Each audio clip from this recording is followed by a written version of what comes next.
petites étoiles, malgré toute cette chaleur en ce moment, on se retrouve pour un challenge que j'attends chaque année avec impatience, même si je le valide jamais quasiment. Au moins, je suis trop contente de le faire, je passe des super moments et le fait d'échanger avec vous comme ça et tout, c'est trop bien. Et c'est la première palle que je fais sur ma chaîne, du coup ça se fête, enfin je suis trop contente pour ça. Donc, nous parlons bien du Pumpkin Autumn Challenge, donc c'est la 5e édition que Guy Mosterier nous propose, ce fabuleux challenge. Elle a une imagination débordante, elle fait un travail de dingue chaque année et franchement je la remercie vraiment pour ça. Au vu de ce challenge, chaque année elle propose des images, des marque-pages, des pins, etc. Pardon. Et du coup j'en ai commandé quelques-uns. Deux, j'étais raisonnable. Un marque-page et une image du coup parce que je n'ai pas vu de pins donc je sais pas si c'est normal ou pas. Voilà, du coup j'ai très hâte de les recevoir. J'espère pouvoir vous les montrer dans ces vidéos justement qui tourneront autour du Pumpkin Autumn Challenge.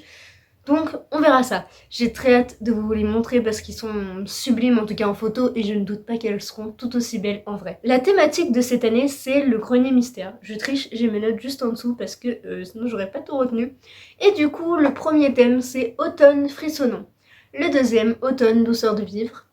Le troisième, automne enchanteur. Et le dernier, automne des mystères. Et c'est celui qui est emblématique de celui-ci, de cette édition du challenge. Donc nous allons tout de suite procéder à ma petite palle qui prend quand même 3 pages de mon carnet. Oui, je triche, j'ai tout noté parce que sinon je ne m'en serais pas rappelé. Dans la première catégorie de automne frissonnant, la première sous-catégorie est Gargare à la main de gloire. Dans cette sous-catégorie, il faut mettre un livre avec des voleurs, thrillers, policiers, horreur ou suspense. J'ai donc pour ma part choisi L'Antidote mortel de Cassandra Lambert, édité chez Didier Jeunesse. Voilà, j'ai un petit doute. Voilà, donc c'est un livre qui me tente vraiment beaucoup depuis sa sortie. Donc dans cette histoire, nous allons suivre 3 personnages qui ont chacun des particularités. Il y a une princesse prisonnière, une orpheline et un jeune et modeste paysan. Et en fait, ils vont se rendre compte, quand ils vont se rencontrer, ils vont se rendre compte que leurs destins sont finalement liés et qu'un petit peu toutes leurs péripéties amènent à un certain point les reliant tous ensemble. Du coup, je trouve ça très intéressant. Voilà, c'est un petit peu le pipi global. Il a l'air vraiment trop bien. J'aime beaucoup cette idée, un peu comme les U4, mais là en un seul tome, puisque les U4 c'est 4 livres avec 4 personnages différents. Et chaque personnage en fait se rejoignent à la fin. Je ne sais comment, puisque c'est quand même des auteurs différents, que là du coup c'est la même auteure et la même autrice, puisque j'ai vu un article sur auteur-autrice, maintenant je dis autrice, faut que je m'y fasse, bref. Mais voilà, du coup je trouvais ça super intéressant et j'ai vraiment envie de le découvrir et voir un petit peu cette plume que tant vante et voilà, pouvoir lui en reparler sur Instagram, ça me ferait trop plaisir. Et le 2 sort très bientôt, c'est pour ça aussi que je veux me dépêcher de le lire et rentrer plutôt bien dans cette catégorie je trouve. La deuxième sous-catégorie de ce menu est Double Double Toy and Trouble. Et donc, il faut rentrer un livre avec une sorcière, une pièce de théâtre, prophétie ou tragédie. Pour ma part, j'ai choisi un dernier de Deux Saxus qui est autre que Serpent and Dove, que j'avais très peur de ne pas trouver en hardback puisque il a été dévalisé de partout. Mais vraiment, c'était un truc de ouf. J'ai failli me battre pour l'avoir. Non, je rigole. Mais vraiment, je l'avais précommandé du coup. Enfin, je l'avais commandé sur une plateforme en ligne. Et en fait, j'avais très peur qu'il n'arrive pas. Et du coup, je faisais tous les magasins pour le trouver. J'ai réussi à le trouver dans la petite librairie qui est dans ma ville. Et je suis trop contente de l'avoir trouvé. C'est quelque chose de dingue. Je pensais pas qu'il l'aurait puisque c'est quand même c'est quand même un hardback. Et je savais pas qu'il les recevait quand même puisque c'est une petite librairie. Donc je n'étais pas sûre. Pour en revenir à nos moutons du coup, donc Serpent and Dove de Shelby Maherin, donc édité chez Deux Saxus comme je vous l'ai dit, qui était une traduction tellement attendue sur Bookstab, Booktube, BookTok, bref, elle est tellement attendue, ça a fait fureur. Et pour pas vous le cacher, je connais pas exactement le résumé, je l'avais relu avant de l'acheter, et en fait je peux vous donner une petite idée globale, mais je veux vraiment pouvoir me replonger à même dedans et pas me souvenir vraiment de l'histoire et pouvoir me plonger à même le sujet sans trop me rappeler de détails du résumé et pouvoir vraiment profiter. On est en automne et il fait 40 degrés. C'est très dur de tourner dans ce genre de conditions. Bref, revenons-en à nos moutons. La dernière sous-catégorie de ce menu est le folklore de Chip 'n Dale. Donc dans cette sous-catégorie, il faut mettre des créatures surnaturelles ou fantastiques, obscures, fantasy, etc. Et donc pour ma part, j'ai choisi Grisha tome 1, qui me tente depuis beaucoup de temps, vraiment. Je sais pas pourquoi je ne l'ai toujours pas lu et je l'avais toujours pas acheté avant cette année, alors qu'il me tente depuis vraiment très très longtemps. Et j'ai lu Six of Crows d'ailleurs de cet univers du Grishaverse. Il me manque les Kings of Scare d'ailleurs. Faut que j'y pense, faut que j'y pense. Mais voilà, du coup, je veux absolument le lire, je veux pouvoir découvrir ce petit bébé avant de voir la série Shadow and Bone, qui a eu un succès phénoménal. Et du coup, c'est pour ça que je veux absolument lire le livre avant. C'est un livre que j'ai à lire. Et pourtant, je n'y arrive pas à le sortir alors qu'il me tombe trop. Du coup, je voulais absolument le lire. Pour faire un petit rapide résumé, c'est donc une ville qui est un peu menée à la frayeur. Est-ce que ça se dit ce que je viens de dire? Qui vit dans la frayeur justement, il y a des bêtes qui rongent un peu la ville, etc. Et il y a une espèce d'armée de personnes extraordinaires avec des pouvoirs magiques génialissimes. Et du coup, on va suivre justement une jeune fille, Alina Starkov. Je ne me rappelais pas de son nom de famille. Donc Alina Starkov, qui en fait est une orpheline qui possède ses pouvoirs. Le pouvoir, donc, c'est une grisha. Et tout le pouvoir, l'espoir de la ville repose sur ses épaules. Voilà un petit peu le pitch de celui-ci. J'avoue qu'il me tente vraiment beaucoup. Il faut absolument que je m'y plonge. Et donc, c'était parfait pour ce challenge. Nous arrivons déjà à la deuxième catégorie, qui est autre que Automne, douceur de vivre. Dans ce menu, Guy Mosterrier a fait très fort. Elle a pas mis 3 sous-catégories, mais 4, alors, elle a mis le paquet. Hein. Et je vais pas vous le cacher, il y en a une qui est très compliquée à dire, et vous allez voir ça. Donc la première sous-catégorie est It's Just a Bunch of Hocus Pocus. Et dans cette sous-catégorie, il faut mettre un livre avec Halloween, Samhain et Automne. Vu que je suis un peu une flippette, Halloween c'est très peu pour moi, et Samhain je crois que c'est un... Je sais pas si je le dis bien. Je l'écrirai au cas où. Mais le Samhain du coup c'est quelque chose, je crois qu'il est un peu comme Halloween. Donc j'ai évité de mettre quelque chose qui me faisait trop peur. J'ai 2 livres du coup qui rentreraient dans cette saga. C'est la seule, c'est un peu ma bouée de secours si on peut dire. Donc j'ai mis La pire soirée de ta vie que ma soeur m'a prêté et que je n'ai pas sorti, qui est par là. Bref voilà, mais je ne pense pas le lire, c'est pour ça que, enfin pas tout de suite en tout cas. C'est pour ça que je ne l'ai pas sorti maintenant.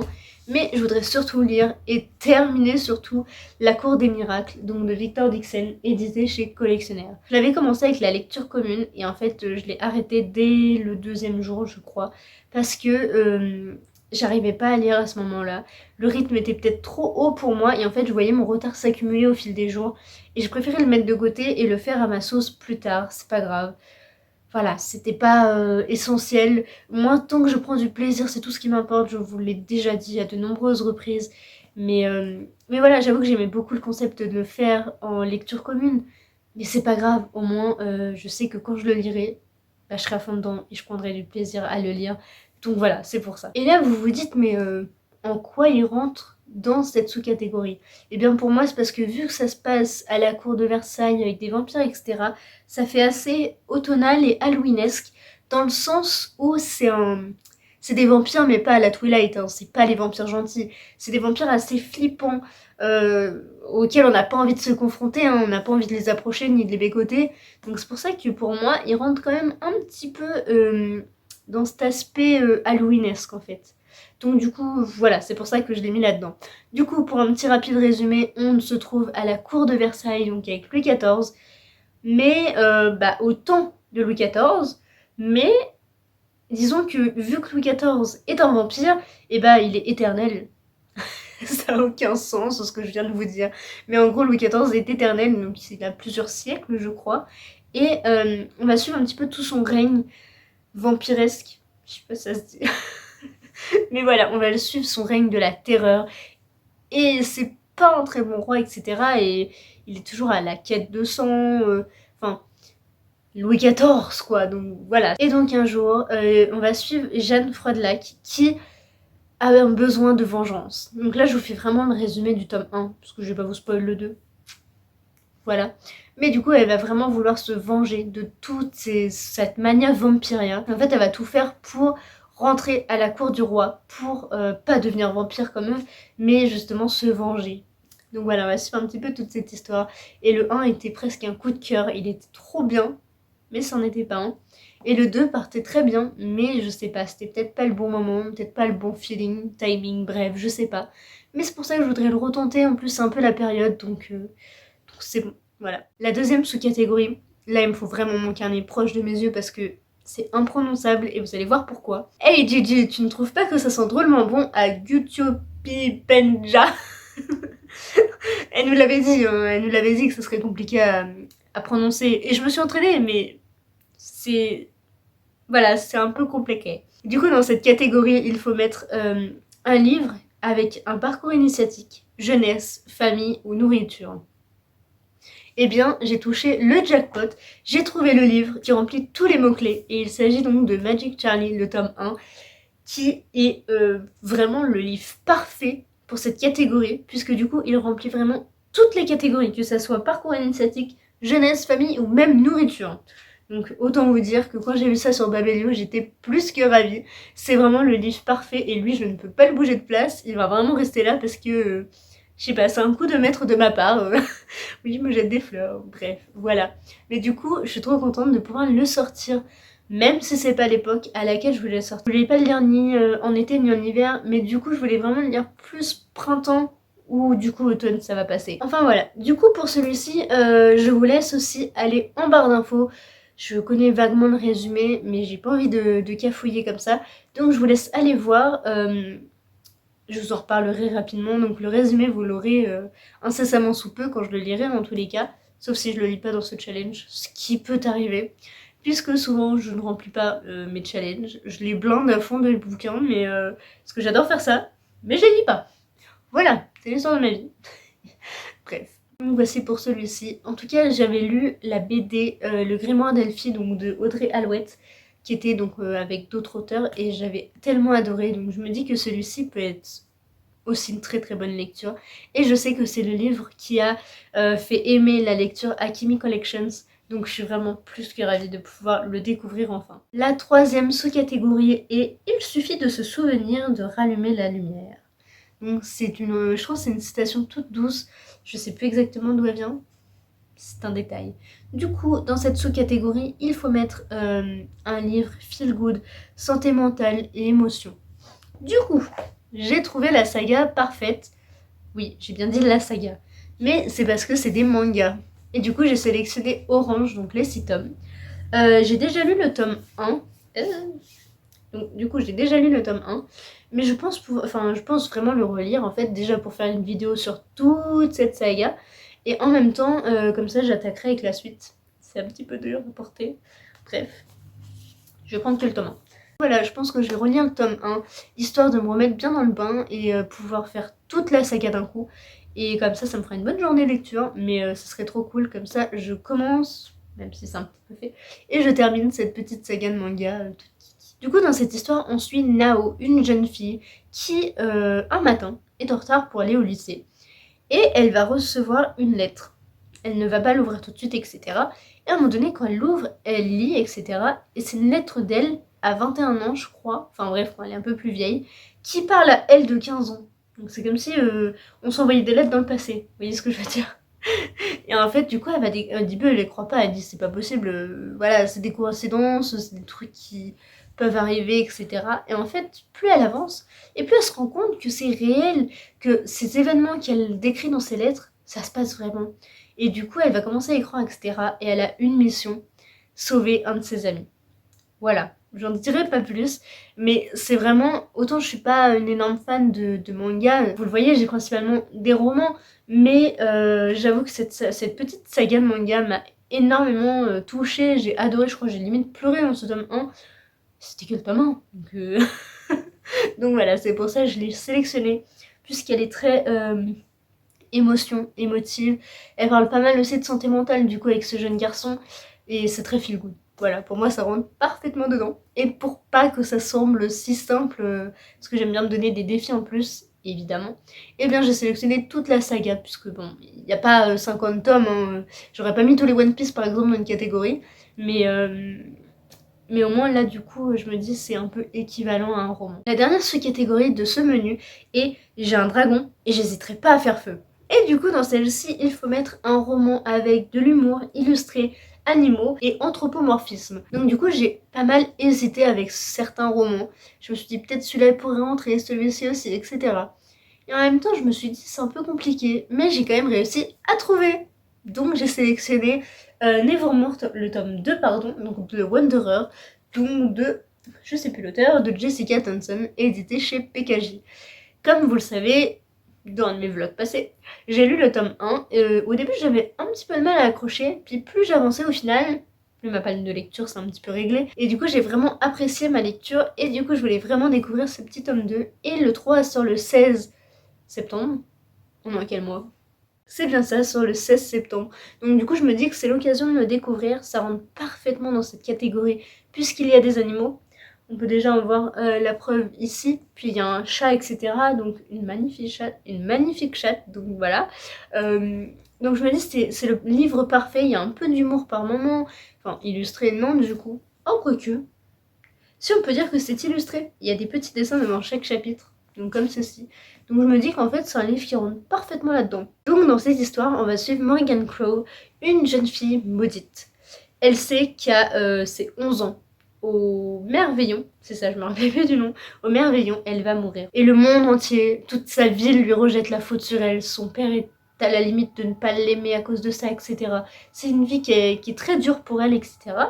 Et un jour, un monsieur dont je sais plus exactement le nom va venir la secourir et donc l'emmener dans le monde de Nevermore. Et là, pas mal de petites péripéties vont se passer. Je ne vous en dis pas plus, c'est un livre très palpitant, un petit peu flippant, parce que c'est, je sais pas à partir de quel âge nous pouvons le lire, mais c'est un livre vraiment jeunesse, et pourtant moi je trouve qu'il fait un peu flipper, donc pour de la jeunesse, je suis un peu mitigée, mais après je suis pas, voilà, je suis pas très objective puisque je suis une vraie flippette, mais par moments, moi j'avais des images en tête, ça faisait un peu flipper, surtout à la fin. Du coup, je me suis dit, mais comment ça peut être ça pour des enfants? C'est un coup à cauchemarder. C'est presque ce qui a failli m'arriver. Peut-être pas quand même, mais c'était pas loin. Donc bon, voilà. Moi je vous le conseille quand même à partir d'un certain âge, quoi. Enfin, pas 20 ans, hein, mais voilà, peut-être 14 ans, c'est pas mal. Après, je ne sais, j'ai pas regardé à partir de quel âge on pouvait le lire. Mais vraiment, ne le lisez pas à 9 ans, hein, parce que moi j'ai flippé, donc je pense que vous pouvez flipper aussi. Bref, voilà, j'arrête pour celui-ci, mais j'espère vraiment vous donner envie de le lire, parce que, enfin du coup le tome 1, parce qu'il était quand même génialissime.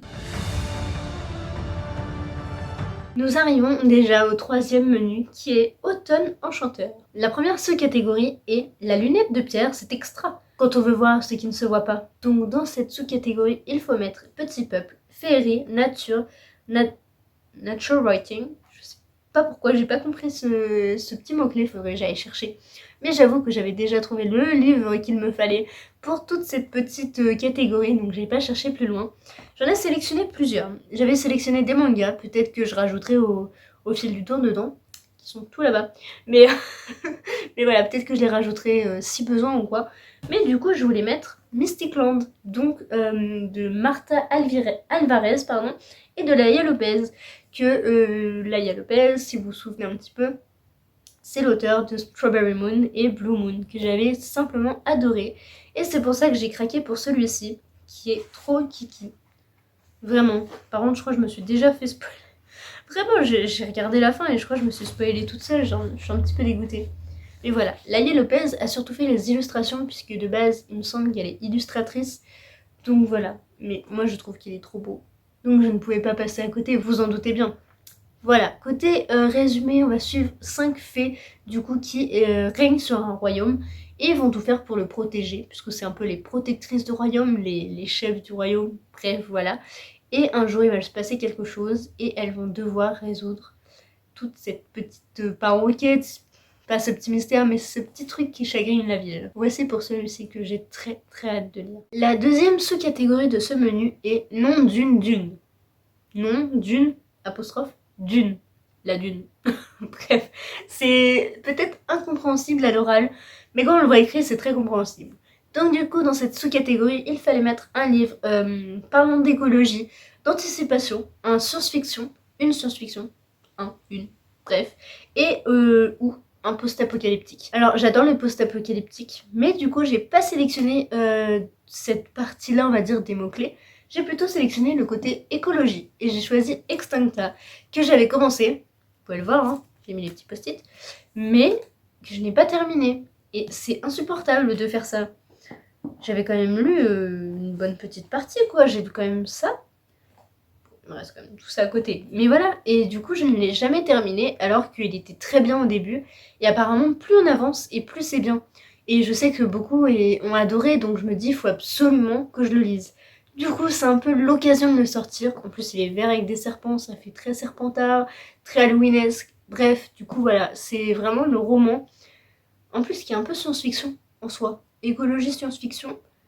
Anticipation, je sais pas. Et un peu post-apocalyptique du coup. Donc je pense que c'est vraiment le roman parfait pour cette sous-catégorie. Et du coup voilà, c'est ce qui fait que j'ai vraiment envie de le sortir maintenant pour un peu me pousser aussi à le lire et pas le laisser traîner trop longtemps parce que bah voilà, c'est pas le but quoi. La dernière sous-catégorie de ce menu est Princesse.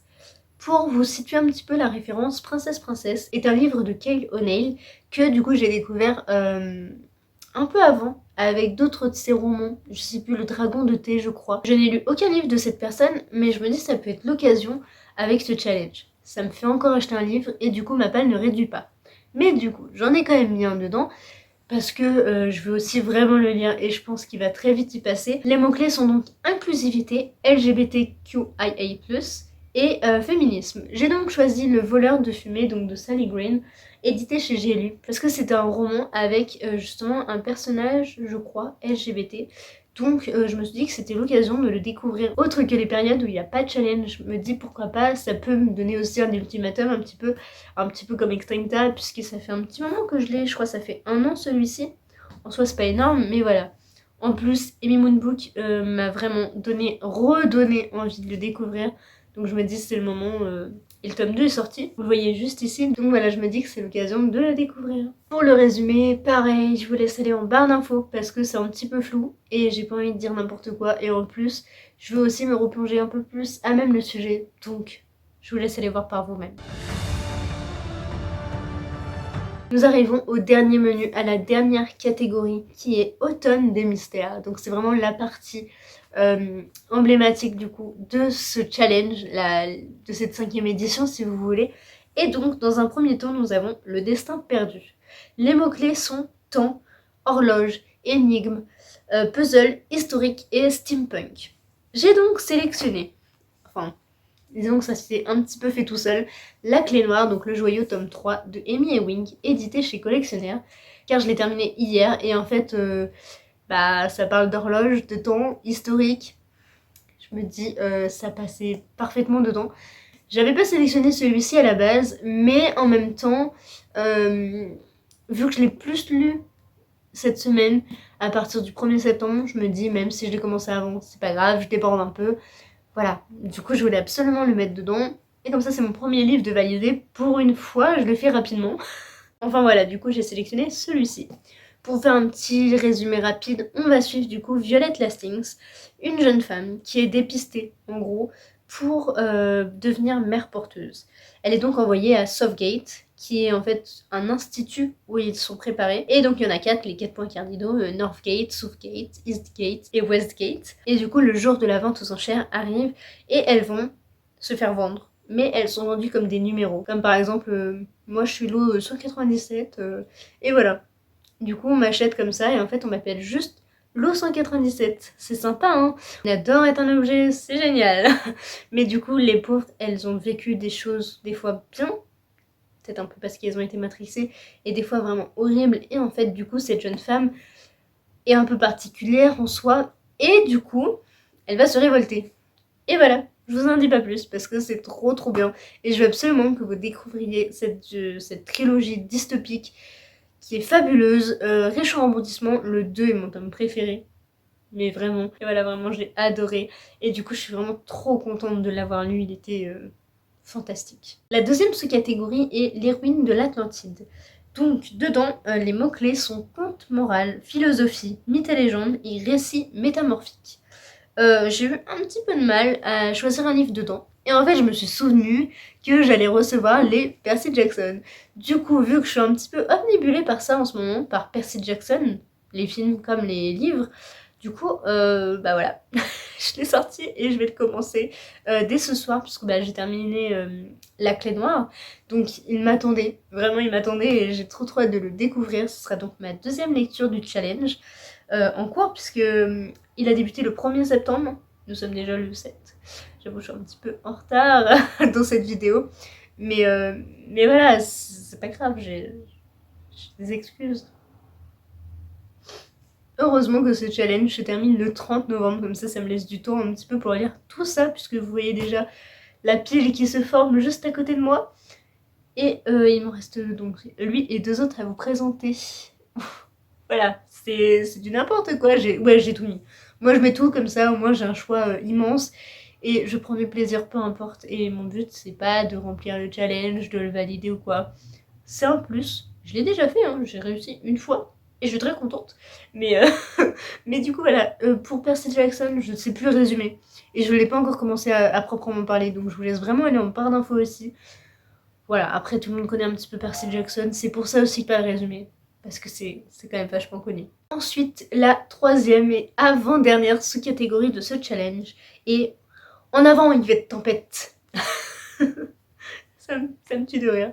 Et donc du coup, les mots-clés sont aventure, archéologie, artefact et voyage.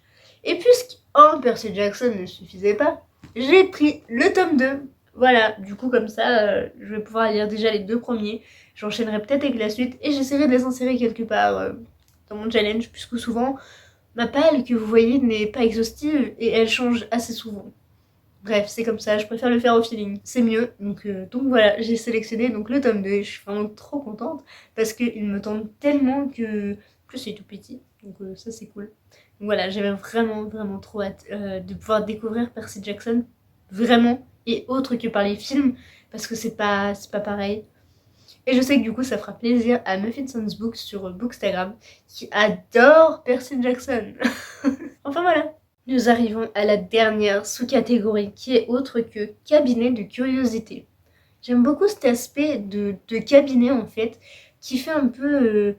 je sais pas si vous voyez cette image, une espèce de petite pièce avec plein de bêchers, des horloges, des trucs qui explosent, je sais pas, des trucs un peu partout, un peu désordonné mais en même temps assez rangé pour comme un professeur, etc. Et je vois ça comme ça dans ma tête, un peu sombre mais pas trop pour pouvoir voir, etc. J'ai une petite image en tête et je trouve ça trop bien. Et du coup dans ce petit cabinet de curiosité, les mots-clés sont art, science, musée, singularité et étrangeté. J'ai donc sélectionné Iris le tome 2, puisque dans étrangeté et singularité, celui-ci rentre plutôt bien, puisqu'il est très flippant, un petit peu étrange sur les bords, mais il est... Enfin, je l'ai pas encore lu, hein, mais le tome 1 était incroyable, et du coup je pense que ce tome 2 sera tout autant incroyable. Merci beaucoup, Dean, de me l'avoir envoyé. Vraiment, je sais pas pourquoi je l'ai pas encore lu, sûrement par manque de temps, ou parce que j'y ai pas forcément pensé tout de suite, mais vraiment j'y pense assez souvent, et je me dis faut que je les lise, je veux savoir la suite, quoi. Et du coup voilà, j'ai trop hâte. C'est pour ça que je l'ai sélectionné du coup dans ce cabinet de curiosité, parce que c'est voilà, je suis curieuse de connaître la suite. Donc pour vous faire un rapide résumé donc du tome 1, on va suivre Liam, un jeune garçon assez différent des autres, qui s'est jamais vraiment senti à sa place et il n'est pas très à l'aise. Il a quand même pas mal d'ennemis, c'est un bien grand mot, mais il n'est pas très apprécié du monde et même ses parents ils sont un peu durs avec lui, etc. Il n'est pas à sa place. Un jour, son grand-père va lui remettre une émeraude et il va lui dire « Tu comprendras un jour ». C'est vrai qu'il va comprendre. Du coup, ses parents le changent d'école après une énième bagarre à l'école. Je crois qu'il est au collège. Au collège, du coup, il change donc d'établissement. Et là, il va découvrir ses amis, les nouveaux amis qu'il se fait. Et en fait, que ces personnes-là sont comme lui. Et c'est donc une espèce d'organisation. C'est bien ça, j'ai essayé de vérifier, c'est bien l'organisation. Je suis pas sûre à 100% d'avoir bien vu ce que j'ai vu, mais normalement c'est bien ça, c'est l'organisation. Et donc ses amis font eux aussi partie de l'organisation. Le grand-père de Liam fait aussi partie de cette organisation. Et en fait, ils vont se rendre compte que c'est pas que beau, c'est pas tout beau tout rose, c'est pas un monde magique comme on pourrait le croire. Il y a aussi des terreurs, des choses qui font peur, je vous l'affirme, ça fait très très peur. J'ai regardé la bande-annonce du coup que Di a sur son YouTube, que je vous mettrai du coup en barre d'infos, et j'ai eu très très peur déjà en voyant ça. Du coup je me suis dit bon, j'attaque quand même le roman, allez. Et en fait j'ai eu très très peur même après, surtout si vous allez sur Babelio. Il y a les couvertures, les avant-couvertures, avant que ce soit celle-ci. Et j'ai bien flippé, du coup je peux pas regarder moi-même. Je suis obligée de demander à mon copain de le faire, de me prendre la couverture à chaque fois parce que moi j'ai trop peur. Vraiment je suis une flippette. Et je préfère pas revoir en fait. Je l'ai vu une fois ou deux fois. Voilà, ça m'a suffi, c'est... Voilà, c'est assez angoissant. Et dites-vous quand même que, étant donné que j'ai un peu l'image en tête, quand je le lis, je la revois. Et du coup c'est tout aussi flippant. Voilà. Mais sinon, c'est une très très bonne histoire. Dit un talent incroyable. J'ai adoré ce tome 1 et c'est pour ça aussi que je veux absolument lire ce tome 2 qui est normalement un intégral avec le tome 3, mais ils étaient trop gros donc elle a dû les diviser. Donc je sais pas si j'enchaînerai directement après, on verra à la fin, hein, il y a moyen que j'enchaîne. Mais voilà, mais du coup j'avais vraiment trop hâte de pouvoir me replonger dans cette histoire et je suis trop contente de pouvoir le faire, dire pour un challenge quoi, c'est trop bien. Comme vous le savez, j'adore ça les challenges. Du coup, c'est l'occasion. Voici donc mon énorme pal pour le Pumpkin Autumn Challenge. 5e édition, je suis trop contente, voilà, j'adore ce challenge, vraiment. Ça me met dans une good vibe, etc. Et vous le voyez pas, je pensais qu'on le verrait, c'est trop dommage. Mais en fait, j'ai mis des petites feuilles comme ça, du coup, sur... sur mon étagère, j'en ai mis sur ma cheminée, donc j'essaierai de vous mettre un petit plan par là. Normalement je l'ai filmé, sinon c'est dans le vlog d'avant. Bref voilà, mais vous avez vu donc toute ma petite sélection et je suis vraiment trop contente de pouvoir tous les lire et ça va être génial. Je pense que je vais passer d'excellents moments parce que c'est que des livres à valeur sûre si je puis dire. Donc voilà, j'ai vraiment trop hâte de pouvoir les lire chacun à leur tour quoi. Je peux pas tous les lire en même temps. Mais voilà, j'ai vraiment trop hâte, donc j'espère que cette petite sélection vous aura plu. N'hésitez pas à me dire si certains pour vous ne vont pas dans cette catégorie, si j'ai à les changer, etc. Voilà, donc je vous fais des gros bisous, à très très vite, j'ai très hâte de vous retrouver. Normalement je vous prépare un vlog pour cette semaine. Allez, je vous fais des gros bisous, à bientôt, bye.